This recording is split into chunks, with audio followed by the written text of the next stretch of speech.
በስመ አብ ወወልድ ወመንፈስ ቅዱስ አሐዱ አምላክ አሜን።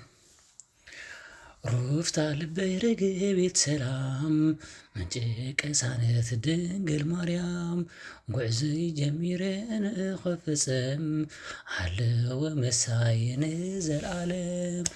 ሩፍታ ልበይ ርግቢት ሰላም ምንጭ ቅሳነት ድንግል ማርያም ጉዕዘይ ጀሚረ ንኽፍጽም ሃለወ መሳይ ንዘለዓለም።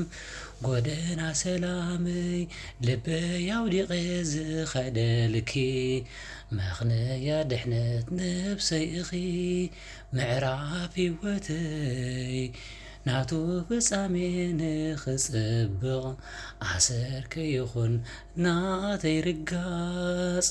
ሩፍታ ልበይ ርግቢት ሰላም ምንጭ ቅሳነት ድንግል ማርያም ጉዕዘይ ጀሚረ ንኽፍጽም ሃለወ መሳይ ንዘለዓለም። ቃላተይ ስርዐለይ ጣዕሞ ክምቅርቲ ማዘኡ በረኸትክዩ መዓዘኡ ቅድስናኺ ንኹሉ ዓለም ንኽነግር ልዑል ክብርኺ ንኸመስክር። ሩፍታ ልበይ ርግቢት ሰላም ምንጭ ቅሳነት ድንግል ማርያም ጉዕዘይ ጀሚረ ንኽፍጽም ሃለወ መሳይ ንዘለዓለም። ኣይትፈለይኒ ኮነለይ ብቕድመይ ብድሕረይ ረጋት ክረክብ ኣብ ዘመነይ ንዓኺ ሒዘ ክብገስ ጉዕዞይ ክጅምሮ ናይ ሓጢኣት ማዕበል ክሳበሮ። ሩፍታ ልበይ ርግቢት ሰላም ምንጭ ቅሳነት ድንግል ማርያም ጉዕዞይ ጀሚረ ንኽፍጽም ሃለወ መሳይ ንዘለዓለም።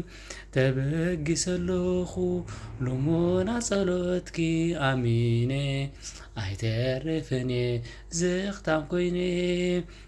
ፍሕሶ ጸላእየይ ስር መሰረቱ ንኽበትኽ ጸግዐይ ንስኺ ኣደ ኣምራኽ። ሩፍታ ልበይ ርግቢት ሰላም ምንጭ ቅሳነት ድንግል ማርያም ጉዕዘይ ጀሚረ ንኽፍጽም ሃለወ መሳይ ንዘለዓለም።